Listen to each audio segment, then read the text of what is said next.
Unaware his wife secretly owned the company his mother and mistress worked for, husband slapped her across the face in front of them. What she did next left them all in tears. He didn't just lose his temper. He slapped his wife across the face in the middle of a busy office hallway, with his mother on one side, his secret mistress on the other, and a line of stunned employees watching every second. That afternoon, Emma Turner stood under the cold office lights, her cheek burning red, her heart trying to understand how the man she once trusted had become a stranger. Mark Turner, her husband, glared at her like she was beneath him. Behind him, his mother Linda smirked with cruel approval, and his co-worker, Sarah, hid a small, satisfied smile on her painted lips. "You don't speak to me like that. Not here," Mark hissed, in the very building he thought gave him power. What he didn't know was this: the company logo on the glass doors, the paychecks in his pocket, the job his mother bragged about, even the office access his mistress flaunted, all of it quietly traced back to one name: Emma's. Long before the slap, while they laughed at her behind her back and called her nothing, Emma had been working late nights in a small home office, signing documents he never bothered to read, answering calls he never asked about, and building something under a name he never thought to question. He believed she was just another employee's wife. He believed he was safe humiliating her in front of the people who thought they outranked her.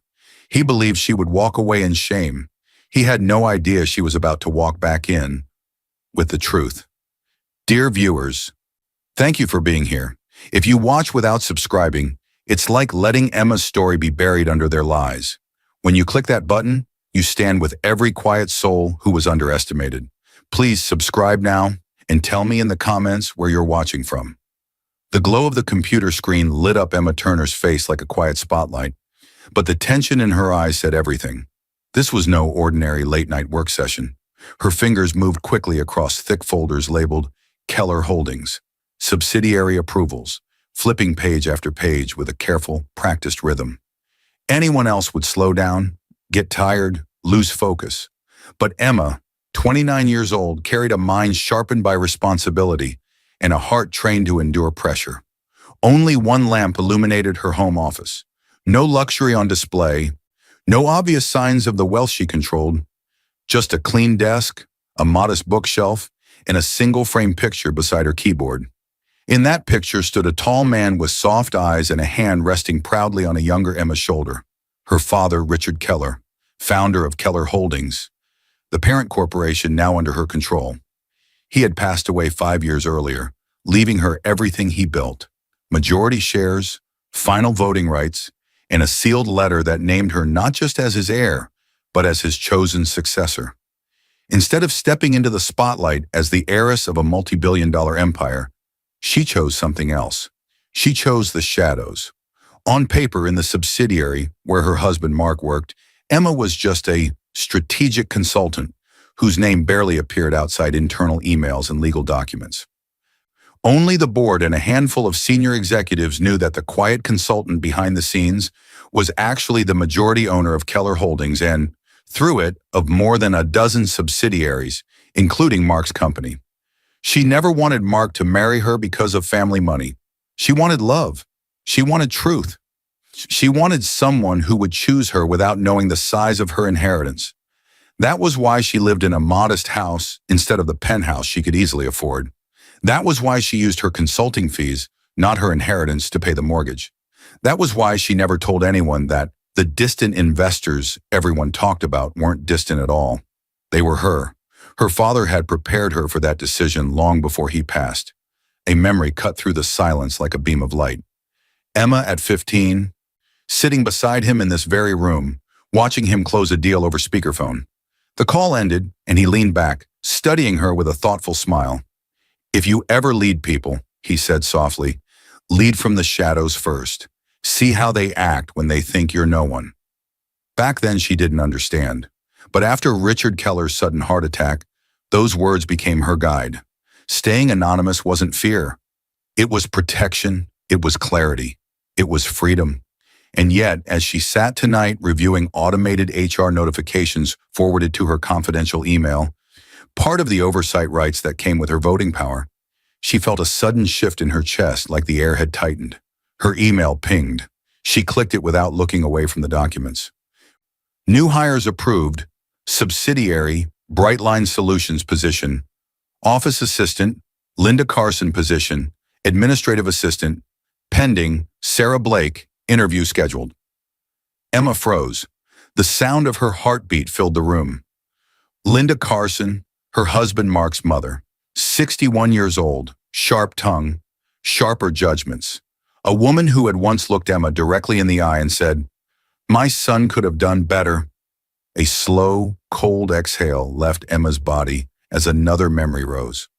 Standing in Mark's childhood home, nervous but hopeful, Emma had offered Linda a small gift. Flowers her father used to grow. Linda never even touched them. She just glanced at the simple bouquet and said, "A girl with no real accomplishments should not aim so high." That moment had stung, but Emma had smiled politely. She had always believed people reveal themselves without force. Now Linda Carson, who for years acted as though Emma was beneath her, was stepping into a company controlled, silently and completely, by the daughter she underestimated. Why now? Was Linda looking for money? A new start after retirement? Or had Mark suggested it?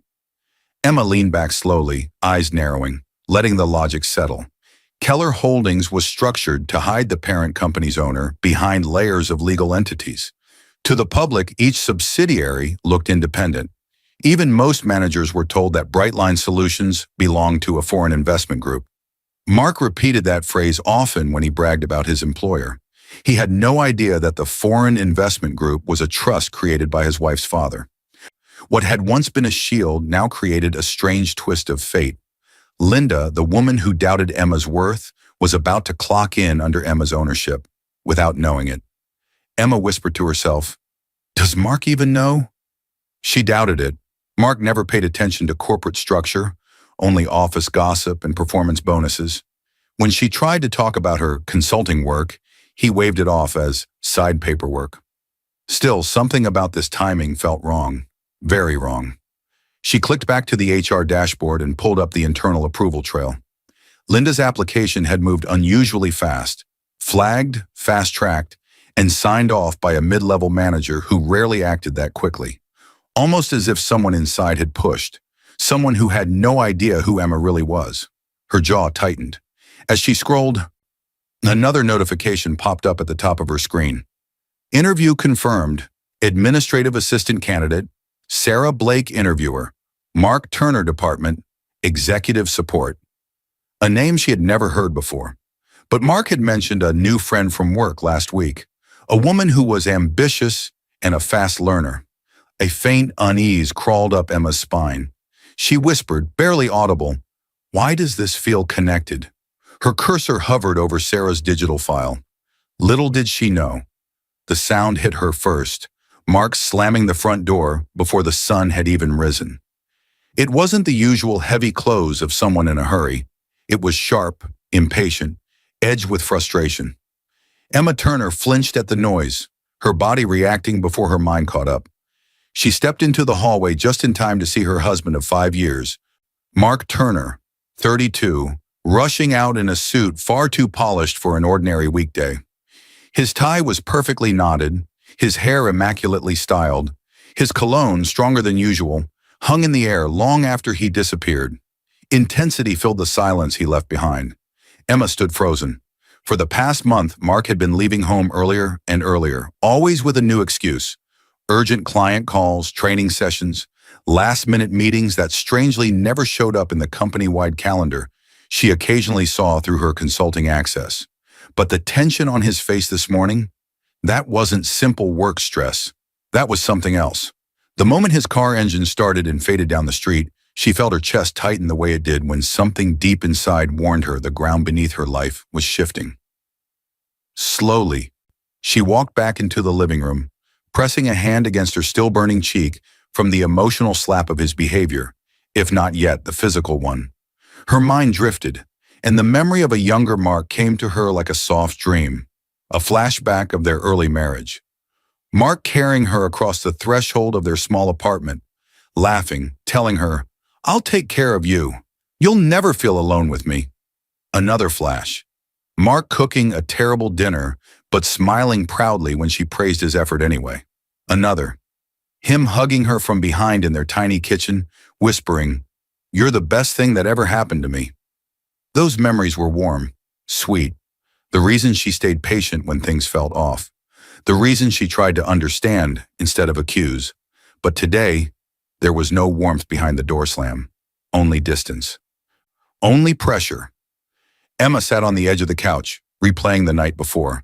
Mark had come home late again, shirt slightly wrinkled but smelling faintly of perfume that wasn't hers. When she asked how work was, he answered too fast. Busy. Just tired. He hadn't looked her in the eye.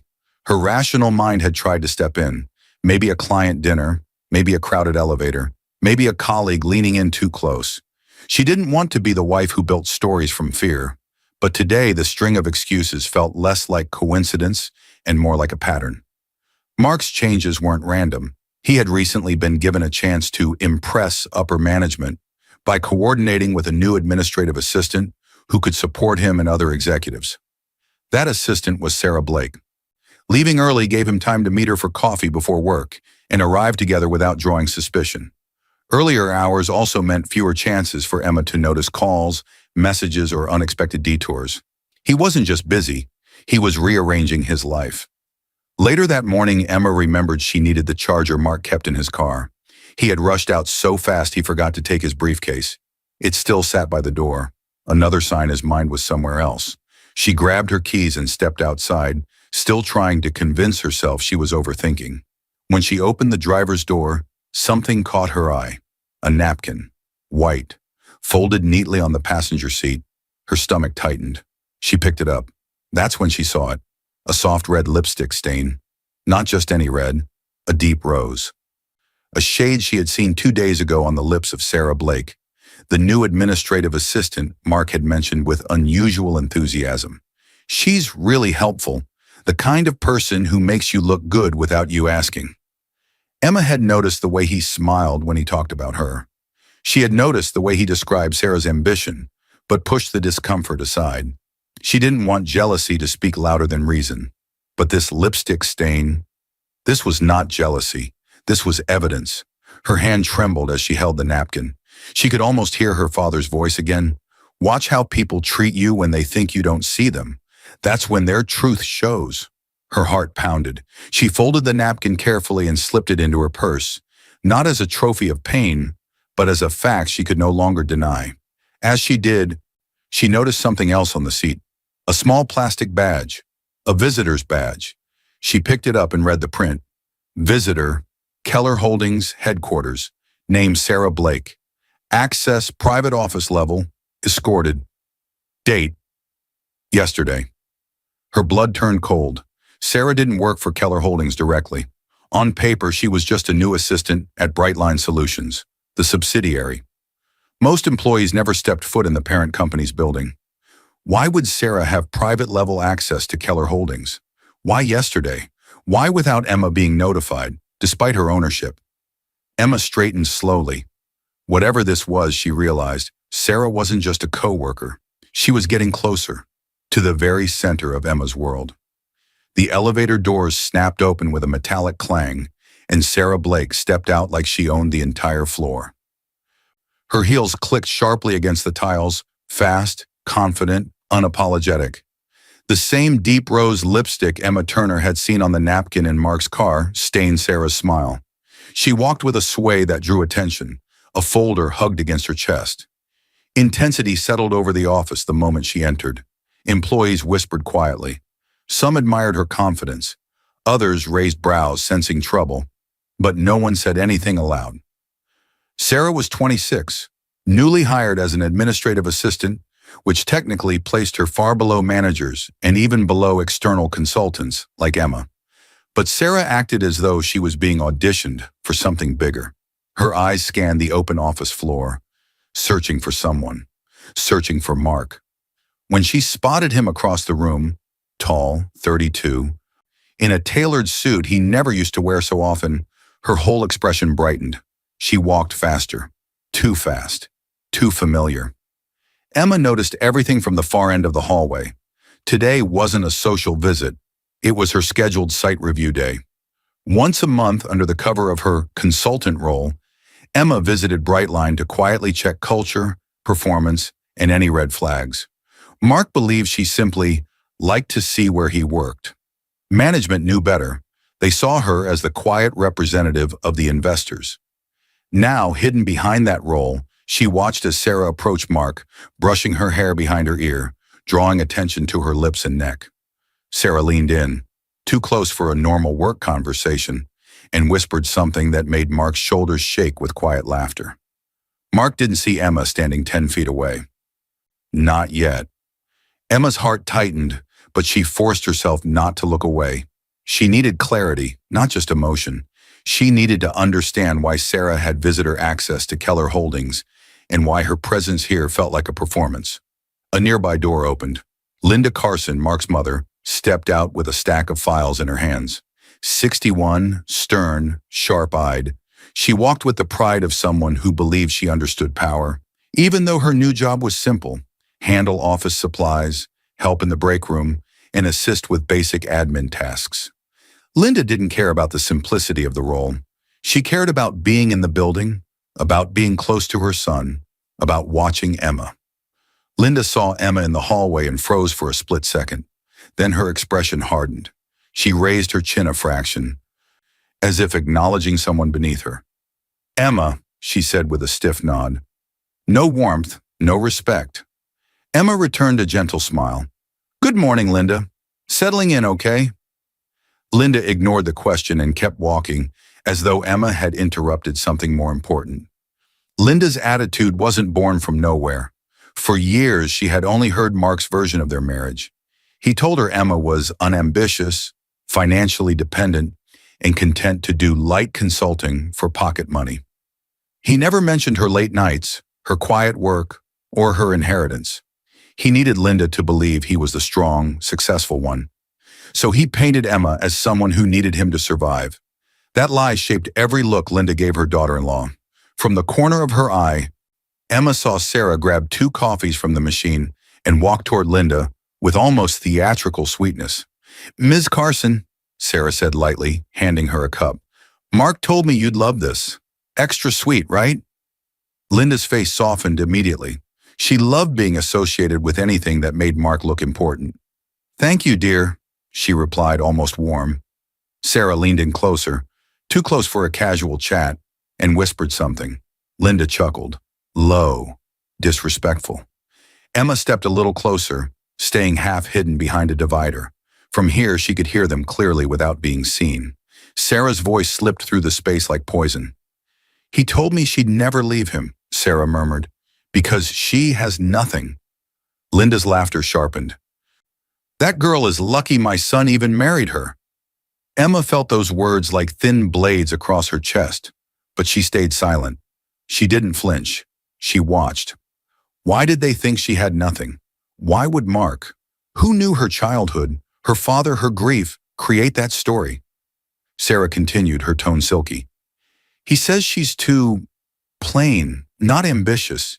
He needs someone who can keep up with him." Linda nodded approvingly. "Someone like you." There it was.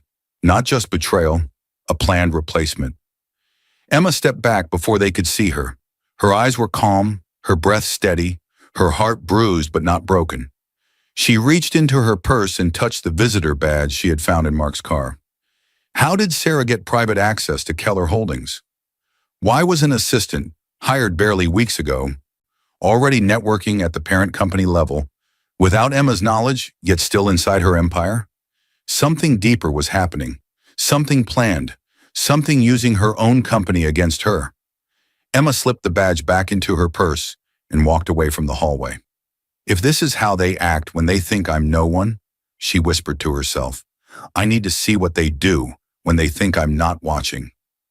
The office was supposed to be empty. That was why the sudden burst of laughter hit Emma Turner like a slap long before the real one ever would. It wasn't just any laughter. It was Mark's, deep, familiar, intimate, and it was followed by a softer sound she recognized instantly. Sarah Blake. Emma's hands froze over the stack of internal reports she'd been reviewing. She had stayed late intentionally, using her consultant clearance to access the building after hours. She wanted to review the digital logs showing who had been given visitor access to Keller Holdings, especially Sarah. She thought she was alone, thought she had hours of quiet, but that laughter cut through the silence like a warning she didn't want to hear. Her pulse raced, her breath shortened, her stomach twisted. Intensity flooded her body. She stood slowly, careful not to make a sound, and walked toward the hallway. At night, the building felt different. Long shadows, dim emergency lights, the low hum of air conditioning. Every small noise echoed. The laughter grew louder. She followed it to a glass door leading to one of the confidential meeting rooms, a space normally used for high-level discussions and, according to the small plaque on the wall, monitored for security reasons. For quality and security, this room is under audio and video surveillance, a fact most employees ignored. The door wasn't fully closed. Through the narrow gap, she saw movement. Mark, Sarah. Her heart dropped before her mind could form words. Mark Turner, her husband of 5 years, the man who once whispered that he hated liars, had his hand on Sarah's waist. Sarah leaned into him, smiling up at him like he belonged to her, not to the woman standing hidden in the hallway.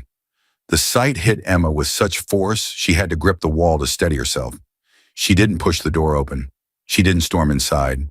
She didn't announce herself. She watched, silent and shaking. Her mind yanked her backward into memory.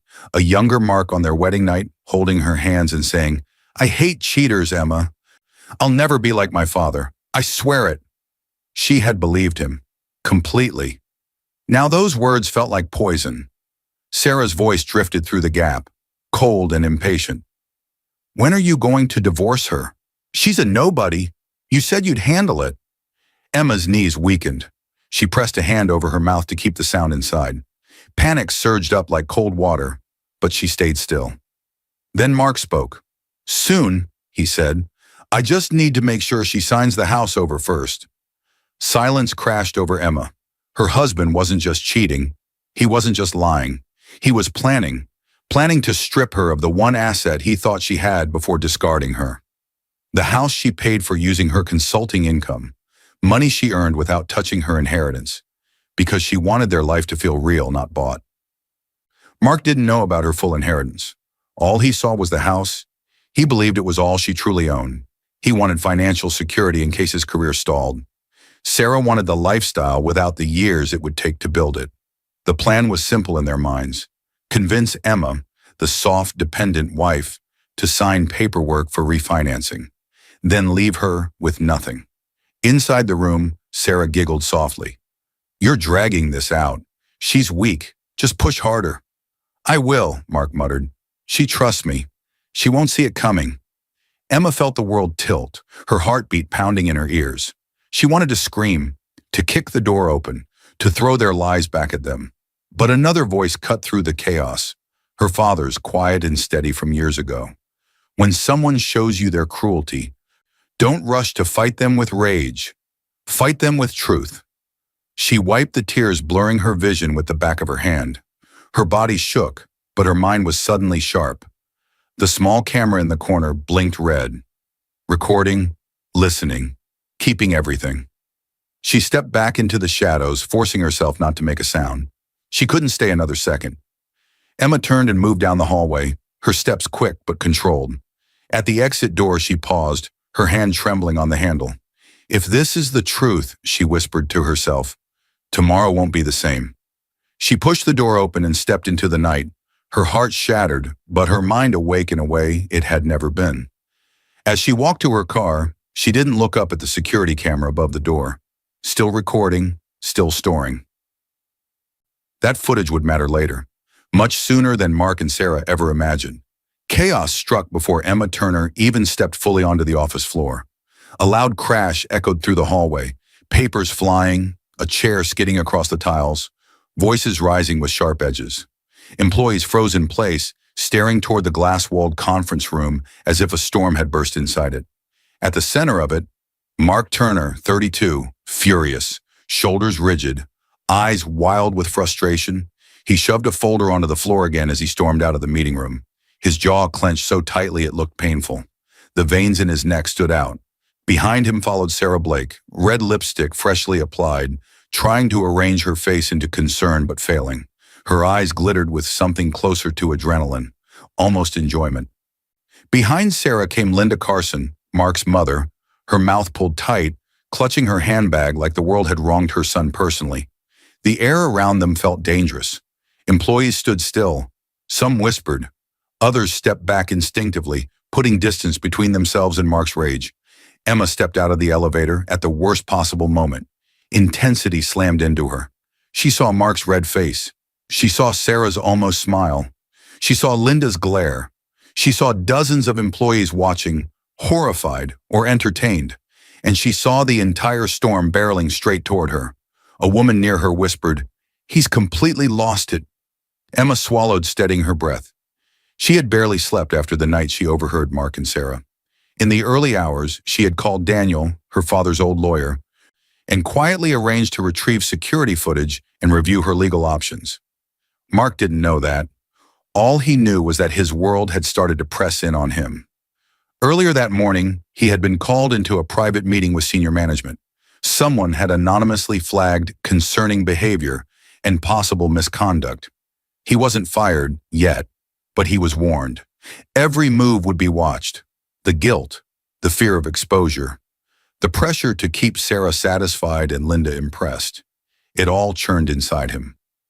Now he saw Emma standing there, calm and composed in the middle of the hallway, and his mind twisted her into the problem instead of the person he'd hurt. She stepped toward him with a calmness she didn't feel. "Mark," she said softly, "let's talk in your office. You need a moment." He snapped before she finished. "Don't tell me what I need," Mark shouted, pointing a shaking finger at her. His voice boomed so loudly that employees flinched. Emma stopped, stunned by the intensity in his eyes. She raised her hands slightly, palms open, a gesture of peace. "I'm just asking you to breathe," she said quietly. "You're upset, and this isn't—" He cut her off, louder. "You don't get to talk to me like that. Not here. Not in front of everyone." Mark's outburst wasn't just about Emma's words. He was juggling shame from the management warning, fear that someone had reported him, the stress of hiding his affair, and the fragile ego of a man who had spent years building a false image of control. To keep that image alive, he needed Emma to look small. He needed to show everyone he was the one in charge. Emma tried again. "Mark, please. Let's step inside and—" His anger detonated. Mark took 2 long strides toward her. Too fast, too close, too loud.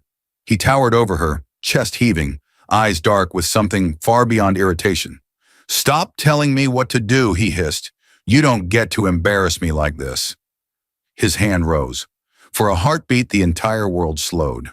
Sound faded, faces blurred. Even the hum of the air conditioning disappeared.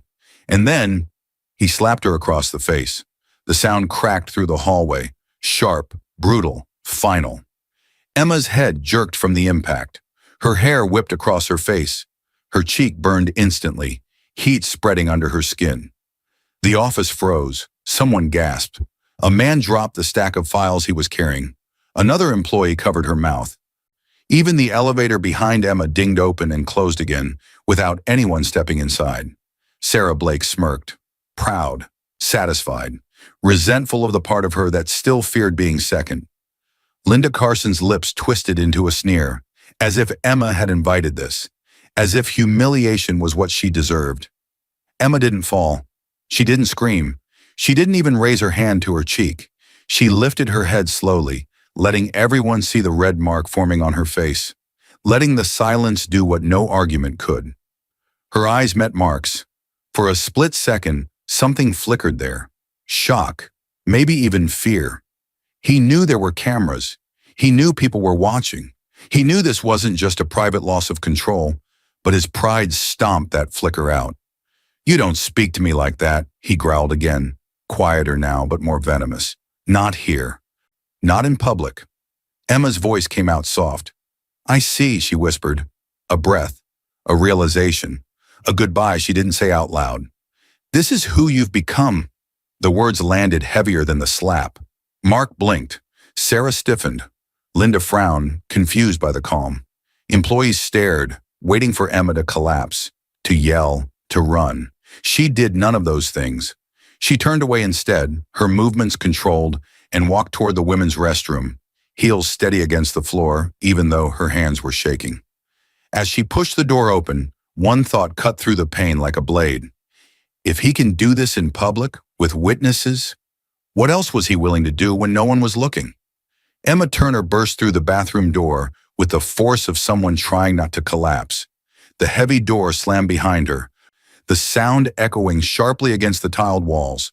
She stumbled forward and gripped the sink, her breath shaking, her heart pounding so hard it felt like it might tear through her chest. Her cheek was still burning from Mark's slap, hot, red, pulsing. Her reflection stared back at her, wide eyes, trembling lips, the face of a woman caught between breaking and waking up. Intensity filled the room. She pushed herself into the far stall, locked it quickly, and pressed her back against the cold metal door. Her breath hitched. A small sob escaped before she could stop it. Not loud, not dramatic, just raw, broken sound. She covered her mouth with both hands, forcing the next sob back down. Tears spilled anyway. She sank slowly onto the toilet seat, knees weak, head dropping forward. Alone, humiliated, wounded. The burn on her cheek was nothing compared to the fire spreading through her chest. She had been slapped, not in private, not in a moment of regret, but in front of his mother, his mistress, and an entire floor of employees. A public declaration of disrespect. Her thoughts crashed into each other. Mark was cheating, Mark was lying, Mark was planning to take their home, and now Mark was willing to hurt her in front of witnesses. The betrayal wasn't just emotional anymore. It was violent, strategic, escalating. Her mind replayed the night in the private meeting room, the one that had split her world open. She could still hear Sarah's voice. "When are you going to divorce her? She's a nobody." And Mark's answer, "Soon. I just need to make sure she signs the house over first." Her chest tightened so hard it hurt to breathe. It wasn't a misunderstanding. It wasn't a moment of weakness. It was a plan. Emma hadn't come to the bathroom because she was weak. She needed privacy. She needed control. She needed somewhere she could break safely before she rebuilt herself. If she confronted him now, bleeding anger, trembling, crying, he'd twist it. He'd call her hysterical. He'd paint himself as the victim. She refused to give him that story. Her body trembled harder. Tears fell faster, landing on her hands. But she kept her sobs small and contained. She refused to let the world outside hear her crumble. Slowly, a different memory surfaced through the panic. Soft, steady, like a hand reaching through chaos. Her father. She was 10, sitting on the porch steps, crying after a group of kids at school mocked her for being weird and quiet. Richard Keller had knelt in front of her, wiped her tears and said, "When people are cruel, don't waste your strength trying to scream them into kindness. Use your strength to protect yourself with truth." Another flash. Him in the office, teaching her how to read contracts. Another. Him reminding her, "You'll be powerful one day, Emma, not because you shout, but because you see clearly." The tears slowed. Her breathing steadied. Her fingers stopped shaking. Silence filled the stall, not heavy, but grounding. Emma wiped her face with her sleeve, carefully drying her cheeks. She lifted her head. The pain in her chest didn't vanish, but it found edges, shape, direction. She placed her palm gently against her burning cheek, studying the sting. Not just as hurt, but as evidence. Her father's voice echoed again, more clearly now. "Fight with truth." A quiet shift settled into her bones. Not loud, not explosive, but strong. Her face hardened, not with rage, but with purpose. She unlocked the stall and walked to the sink. She washed her hands, splashed cool water over her face, watched the red mark on her cheek in the mirror, seeing it now as both wound and witness. Then she reached into her bag and pulled out her phone. Her fingers were steady. She opened her messages and scrolled to a contact saved under a simple name, Daniel R. There was a time, months ago, when she'd called Daniel Reed, her father's former lawyer, and asked a question she never thought she'd need to ask. What if I someday have to protect myself from my own husband? Daniel had responded calmly, professionally, but beneath it, with genuine concern. He'd suggested a contingency plan, quiet monitoring of financial movements, keeping copies of sensitive emails, confirming security footage was backed up. If you ever need to trigger all of it at once, he told her, send me just one message. Activate the file. I'll know what it means. I'll pull everything. Back then, she hoped she would never use it. Now she typed the words. Activate the file. She hit send. No explanation, no apology. A few seconds later, her phone buzzed. Understood. Meet me in the private office in 30 minutes. I'll bring everything. Emma locked her phone and slid it back into her bag. She stared at her reflection one last time. The mark on her cheek was still there, but the expression behind it had changed completely. She wasn't just the woman who got slapped. She was the woman about to answer cruelty with proof. She took hold of the bathroom door handle. If truth is what he fears, she whispered, then truth is exactly what he's going to meet. She stepped out into the hallway, employees still whispering about the slap, some glancing away guiltily when they saw her. None of them noticed the new expression in her eyes. Not revenge, but evidence. Emma Turner walked into the private office with a force that didn't match her calm face. The door shut behind her with a quiet click, but the intensity in her steps filled the room. She held her purse close, her posture controlled, every movement deliberate. Inside the office sat Daniel Reed. Early 40s, neat suit, calm eyes, the kind of man who could stand in a courtroom or a boardroom and never raise his voice, yet still command attention. He had once worked directly for her father, handling high-stakes negotiations no one ever heard about. He was the first person Richard Keller had told the truth to. If anything happens to me, she's in charge. So Daniel knew exactly who Emma really was, and when he saw the faint bruise rising along her cheek, he froze.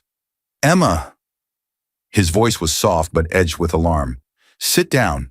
Tell me what happened. She didn't sit. Not yet.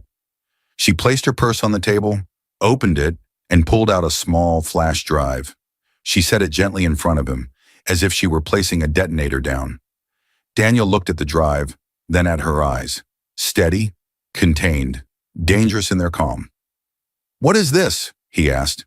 Emma finally spoke. Everything you asked me to collect, she said, and whatever the security team has from last night and today. She sat. Now.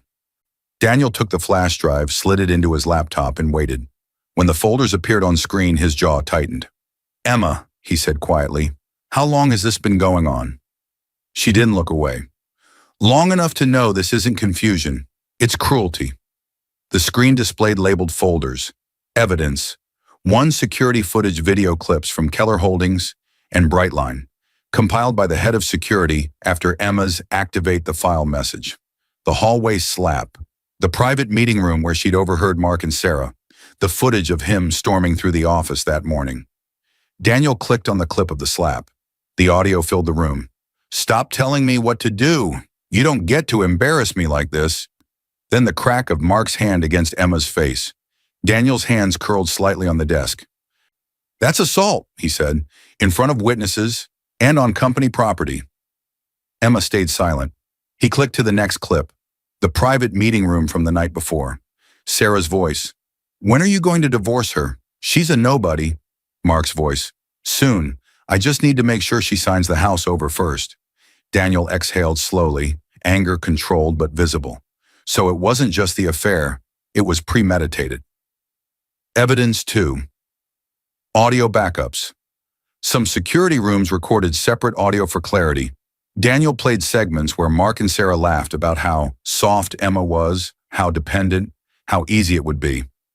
She won't see it coming, Mark said in one file. She trusts me. Emma's fingers tightened around the edge of the chair. Evidence 3. Financial records, screenshots of Mark transferring money from their joint account into a hidden one in his name. Payments for hotel rooms, expensive jewelry receipts that Emma had never received. Daniel scrolled. You authorized access to your bank data? He asked. I did, Emma replied. When I first suspected something was wrong, I told the bank I wanted alerts on joint account irregularities. They flagged his transfers. I forwarded them to you. He nodded. You did everything right. Evidence. 4 HR and internal reports complaints about Sarah's behavior, belittling coworkers, manipulating schedules, making suggestive comments about her relationship with Mark, notes about Linda bullying younger staff, mocking them, spreading gossip about the consultant wife who lives off her husband.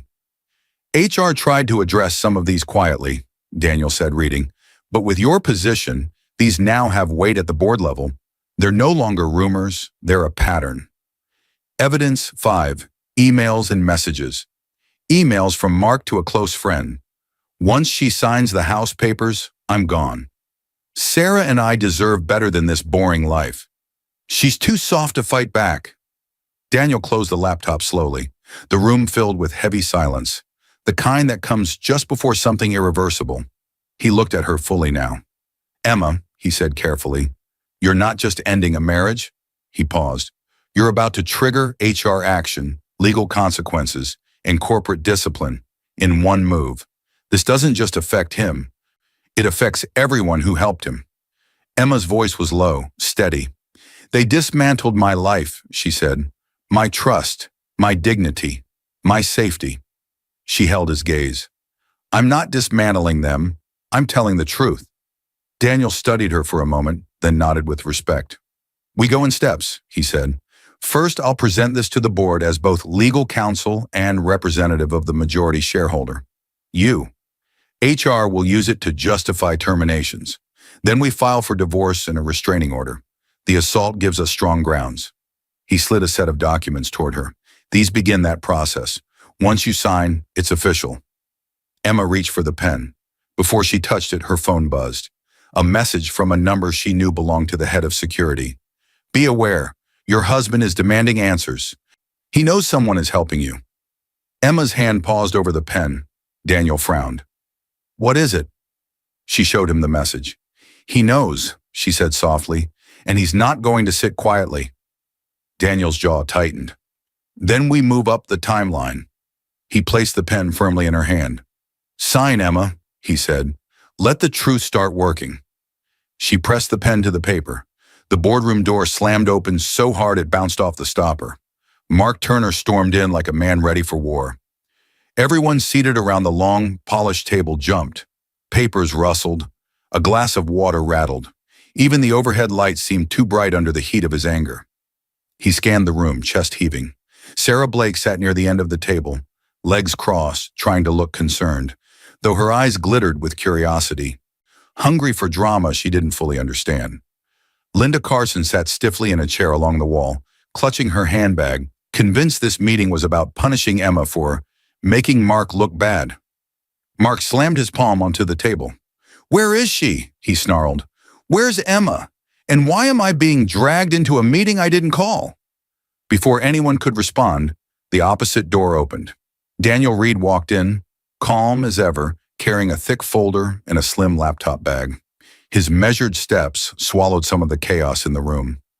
Mark stared at him with disgust. Why is her lawyer here? This is a company issue. Daniel took a seat near the head of the table. This is both a company issue and a legal one, he said, which is why I'm here, as counsel for Keller Holdings and for its majority shareholder. Linda frowned. Shareholder? Over my son? Daniel looked at her evenly. Over all of you. The air tightened. Then the board members entered. 5 senior executives, faces serious, eyes sharp. They nodded to Daniel and took their places. Not one of them acknowledged Mark, Sarah, or Linda. Mark's face flushed. What the hell is going on? No one answered, until the door opened one last time. Emma Turner walked in. No trembling, no tears, no visible anger. Her cheeks still showed the faint yellowing trace of the bruise from his slap. But her eyes were different now, cool, focused, awake. The board members nodded to her respectfully. Mark stood abruptly. Why is she here? Daniel answered. Because she called this meeting. Shock rippled around the room. Sarah blinked. She what? Why would she? She doesn't have that kind of authority. Linda scoffed. Silly girl probably thinks being his wife gives her power. Daniel opened his folder. That assumption, he said, is the reason we're here. He slid a stack of documents in Mark's direction. Read. Mark snatched them up, flipping through angrily. His eyes moved quickly, then slower, then stopped. His color drained. His hand shook. "What is this?" he whispered. Linda leaned over his shoulder, reading. Her fingers tightened on her handbag strap.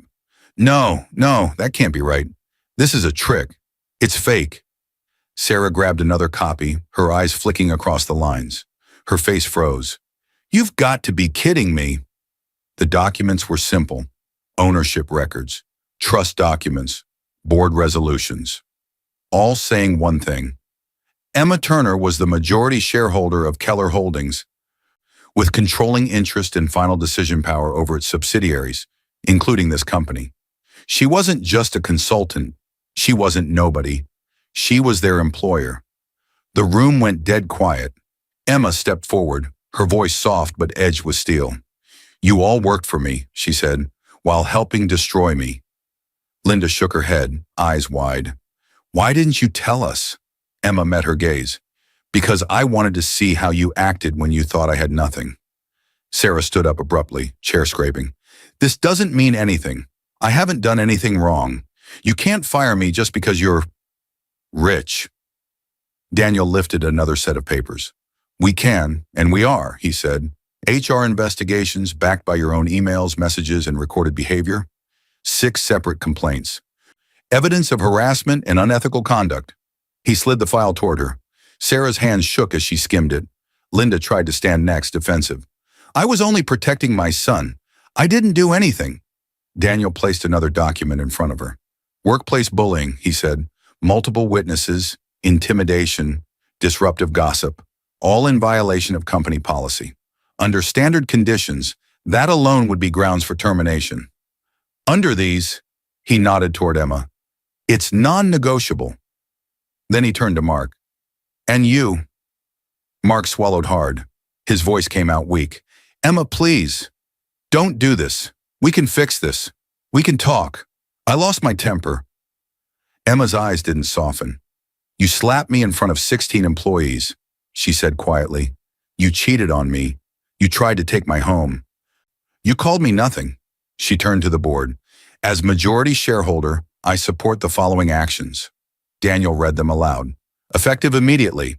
Sarah Blake, employment terminated for misconduct. Linda Carson, employment terminated for repeated violations of workplace standards. Mark Turner, suspended pending legal investigation and permanently barred from leadership roles." Gasps spilled in from the hallway, where employees gathered just out of sight. Mark sank into his chair, shoulders collapsing. "Emma, I'm begging you, don't end my career." She didn't look at him. Instead, she reached into her bag and pulled out a sealed envelope.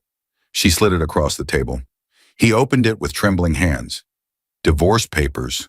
Her voice didn't rise. It didn't tremble. "This," Emma said, "is just the legal side of the truth." She turned and walked toward the door. Her phone buzzed in her hand. She glanced down at the message. From Daniel's paralegal, time-stamped minutes ago. "Court accepted urgent filings. Hearing moved up. Updates coming today. There may be more." Her eyes narrowed slightly. Chaos erupted the moment Mark Turner stepped out of the boardroom. Security was already waiting. 2 guards approached him, posture professional but firm. Their presence alone was a message. Whatever power he thought he had was gone. "Mr. Turner," one guard said, "you'll need to collect your personal belongings. Your badge access has been suspended." Mark's face twisted. "I don't need an escort. I'm not a criminal." But his voice sounded small against the echo of what everyone had just seen, the slap in the hallway. The trembling bruise on Emma's face, the footage already sent to HR, already reviewed by the board. Everyone knew Linda Carson was next. An HR representative approached her, soft but unwavering. "Mrs. Carson, your role here has been terminated. Your access is revoked. We'll escort you to retrieve your things." Linda's eyes filled with panic. "You can't fire me," she snapped. "I'm his mother. You can't just—" The HR rep handed her a printed document summarizing the complaints and policy violations. Linda's hands shook as she read. Her voice cracked. "She did this. That ungrateful girl did this." But no one answered her. Employees watched quietly. Some looked away, uncomfortable. Others stood still, absorbing the consequences of behavior they'd once thought untouchable. Sarah Blake stormed out of the boardroom next, her mascara smudged, her expression a mix of fury and disbelief. "This is insane," she hissed. "I didn't do anything that doesn't happen in every office." No one agreed out loud. She hurried to catch up with Mark. "Mark, baby, listen," she said, grabbing his arm. "We can fix this. You can talk to her. Tell her you were stressed. She still loves you, right? We can—" Mark jerked his arm away. "They fired me, Sarah," he shouted. "They fired my mother. You said she was nothing. You said this would be easy." Sarah's face hardened in a heartbeat. The desperation vanished, replaced by cold calculation. "Don't blame me because you were stupid enough to get caught," she said quietly. "You're the one who hit her in front of a camera." He stared at her, stunned. "You said you were with me," he whispered. She smoothed her hair and shrugged. "I'm with whoever isn't ruined." And just like that, she turned and walked toward the elevator. It was the last time he saw her in that building. Over the next several weeks, Mark's life unraveled fast. First, Brightline made his termination official. The internal story, assault, misconduct, and ethical breaches, moved quietly through the corporate network. Officially, no one was supposed to discuss it. Unofficially, recruiters and executives talked. No one wanted to take the risk. Potential employers stopped returning his calls. LinkedIn messages went unread. HR departments flagged his name in red. His hidden account, the one he'd been quietly filling with money from the joint account, was discovered and cataloged in the divorce filings. Legal fees began to pile up. His mother, who had once praised him as the successful son, now called only to cry or to blame him. "You lost us everything," she said more than once. Sarah didn't answer his messages. He saw her in a photo weeks later, tagged at a rooftop event beside a senior executive from another firm. She looked fine. Better than fine. Life moved on without him. Sleep deserted him. His reflection grew hollow. Dark circles, unshaven jaw, eyes that flinched at every sound. He began to understand what Emma had meant when she said he'd chosen to break himself when he chose to break her. One evening, unable to bear the silence of his temporary apartment, he found himself standing in front of the house he'd once tried to steal. Emma's house. The porch light was on. The garden she'd tended in small, quiet moments looked peaceful. He stood there for a long time before he knocked. When the door opened, Emma didn't look surprised. She had expected something like this sooner or later. She didn't speak first. "Emma," Mark's voice cracked. Please talk to me." She said nothing. He took a shaky step closer. "I'm begging you. I'm nothing without you." Her eyes softened, not with love, but with grief for the man he used to be. "You proved that," she said, "when you built your whole identity on using me." He flinched. "I was stupid," he said. "I was angry. I was trying to feel important. Sarah, she made me feel like I mattered. I don't even know who I am now." Emma held his gaze. "Mark," she said quietly, "you had every chance to choose who you wanted to be. You chose this." He reached out, hands shaking, as if to touch her arm. She stepped back. "Please," he whispered, "I'll apologize publicly. I'll tell them it was a mistake.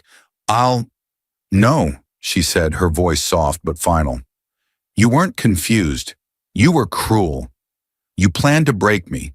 You don't get to ask me to save you from the consequences." His knees wobbled. A tear slipped down his face. "Don't leave me like this." Emma took a slow breath and gently closed the door. Through the narrowing gap, she said only 2 words. "Get a lawyer." The door clicked shut. Silence. Her phone vibrated in her pocket. A message from Daniel. "Hearing moved up to tomorrow. He's unstable. Be careful at work." She looked at the closed door. The moment Emma Turner stepped into the company atrium the next morning, she felt it. Intensity. Security guards stood near the front desk, not tense but alert. Employees clustered in small groups, whispering urgently. Notifications pinged across phones as a new internal announcement went live. On the large screens in the lobby, the company's blue and white template framed a statement from Keller Holdings. Leadership Conduct Review, Outcome Summary, termination of former manager Mark Turner for misconduct and assault on employee, termination of employees, Linda Carson and Sarah Blake for policy violations and workplace harassment, commitment to a safer, more respectful environment under direct oversight of majority shareholder Emma Turner. The world inside the building didn't just shift, it reset. On a bench in the middle of the atrium sat Linda Carson. Her back was hunched, her hair slightly disheveled, her eyes swollen from tears. She clutched her handbag as if squeezing it could squeeze the outcome back into shape. "No," she sobbed. "No, this can't be happening. My son was supposed to be in charge. He said he'd take care of us. He promised." Two employees hovered nearby, torn between sympathy and the memory of years of her biting remarks. They didn't know what to say. Not far from her, leaning against a column, stood Sarah Blake. She was reading an email on her phone, lips pressed into a thin line. Effective immediately, breach of conduct. Prohibited from entering company property. Humiliation burned in her cheeks. She glanced around for someone, anyone who might look at her with pity. But people turned away. A few whispered. One smirked. Justice was thick in the air, uncomfortable but undeniable. "This wasn't supposed to happen," she muttered. "He said she was nobody." An employee passing by, someone Sarah had once dismissed as irrelevant, replied quietly without stopping. "She was never nobody. You just didn't see her." Sarah's jaw clenched. She said nothing. Then the atrium doors opened again. Mark Turner stumbled inside. His shirt wrinkled, hair unkempt, eyes bloodshot. He held his phone in one trembling hand. The blue glow of an email reflected in his expression. His face was crumpled, somewhere between shock and despair. He looked around. For his mother, for Sarah, for anyone who might stand between him and the consequences. When he saw Linda, he rushed toward her. "Mom," he said, voice cracking, "this can be appealed, right? They can't just end everything over one mistake. The board—" She pushed him back with shaking hands. "You lost your job," she cried. "You lost my job. You lost your wife. You lost the house. Everything you touched, you ruined." He stared at her, stunned, as if he'd expected her to be his shield. She turned away, sobbing into her hands. He staggered over to Sarah next. "Sarah, please," he said. Tell them it wasn't all my fault. We both—" She pulled her arm out of his reach sharply. "Don't touch me," she said, voice low and cold. "I'm not tying myself to a man with nothing left." He blinked at her. "Nothing left?" She tucked her phone into her bag. "No job, no reputation, no access. What exactly do you think you still are?" She walked out of the atrium without another glance. Mark watched her go. The strength left his legs. He dropped his phone. It clattered on the polished floor. He sank to his knees, hands covering his face as sobs tore out of him. Raw, ugly, impossible to control. Employees didn't move. Some watched. Some turned away. Some remembered times he'd laughed at them or spoken down to them and felt the strange mix of discomfort and justice. Linda cried on her bench. Sarah disappeared into a new life. Mark shattered. And then the atrium quieted because everyone felt her presence before they fully saw her. Emma Turner walked in, not with swagger, not with arrogance, with calm. Her hair fell smoothly over her shoulders. Her suit was simple but clean. Her steps were measured. There was no need for raised voices or dramatic gestures. Power didn't roar around her. It settled. Employees parted instinctively, creating a path. Some nodded to her with new respect. Others lowered their eyes, ashamed they once believed the story that she was nothing. She passed Linda first. The older woman reached out weakly. "Emma, please, help my son. He has nothing left." Emma stopped. Her voice was gentle but unyielding. "I tried to help him for years," she said. "He didn't want help. He wanted control." Linda's tears flowed harder. Emma moved on. She approached Mark last. He lifted his head slowly, eyes red, cheeks wet. "Emma," he whispered, "please, say something. I have nothing without you." She looked at him with a mixture of sadness and clarity. "You became nothing," she said softly, "the moment you decided my pain was acceptable as long as you got what you wanted." He sobbed harder. "I'm sorry," he choked. "I'm so sorry. I don't know who I am now." Emma held his gaze a moment longer. "That's something you'll have to learn without me," she replied. She stepped back. At that exact moment, her phone buzzed in her hand. A message from Daniel. "Court order just signed. Divorce granted. House confirmed in your name. Restraining order approved. Come up when you're ready. Her eyes closed briefly as she absorbed it. This was it, not revenge. Closure. As she walked toward the elevator, her thoughts unfolded like a quiet narration in her mind. Words she wished every underestimated person could hear. Power was never what I lacked. It was what I refused to use, until they left me no other choice. She stepped into the elevator. Before the doors closed, she glanced back one last time at what was left of her old life. Her ex-husband on his knees, her former mother-in-law broken, her ex-rival gone, employees watching and learning. She whispered not to them, but to herself, and to anyone listening in their own lives. Some people break you just to prove you're weak. What you do next decides who you really are. The doors slid shut with a soft chime. As the elevator rose, her phone buzzed again. A final message from Daniel. I also have news about your father's last directive. It changes more than just your marriage. Emma looked at the screen, a small, surprised breath leaving her chest. Whatever lay ahead upstairs wasn't about Mark, Linda, or Sarah. It was about who she would choose to become next. And somewhere, without needing cameras or witnesses, tears fell for the right reason at last. Not from being broken, but from finally being free.